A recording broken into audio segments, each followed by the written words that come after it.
மூத்த ஐயா ஒருத்தர் துரைமுருகன் அவர்கள் அப்பா சும்மா சீன்றது இதெல்லாம் என்னது?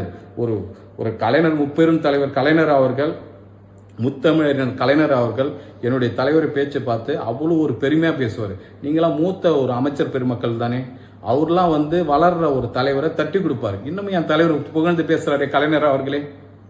அதே போல வரலாற்றுக்குள்ள தமிழக முதல்வர் ஸ்டாலின் அவர்களும் இடம்பெற வேண்டும், அதன் மூலமா மக்களுக்கான பிரச்சனைகள் தீர்வு அடைய வேண்டும் என்று தானே அவர் பேசுகிறார். அதில் உங்களுக்கு என்ன குறை இருக்கு சொல்லுங்கள். உங்க அப்பா 20% இடஒதுக்கீடு கொடுத்தார் முத்தமிழறிஞர் கலைஞருக்கு. இன்று வரை பேசுறமே மருத்துவர் ஐயா அவர்கள் கூட ஒரு மேடை போட்டு உங்களுக்கு மஞ்சள் சால்வை எல்லாத்தையும் உங்க அப்பாவுக்கு போட்டாரே. அந்த வரலாறுகளிலே ஸ்டாலின் அவர்கள் இடம்பெற வேண்டும் என்று அண்ணன் வேல்முருகன் அவர்கள் கேட்கிறார். ஏன் நீங்க 10.5 கொடுக்குவானா?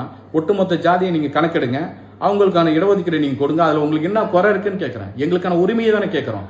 நீங்க முஸ்லீமுக்கு இந்த உள் ஒதுக்கீடு கொடுக்குறீங்களா கொடுக்கலையா? அப்ப மாற்று சாதி கொடுக்குறீங்களே, ஏன் வெளி மாநிலத்தில் கொடுக்குறாங்களே? அதெல்லாம் என்ன?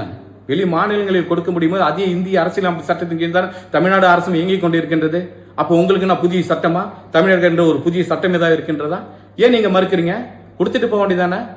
நான் கேட்கிறேன், உலகத்தின் மூத்த மொழி தமிழ் மொழின்றாங்க, உலகம் முழுக்கும் தமிழ் மொழியை எல்லா ஊர்லயும் கொண்டாடுறாங்க. ஆனா இந்திய நாட்டில் வேற்று மாநிலங்களில் தமிழ் மொழியை கொண்டு போய் சேர்க்க முடியல.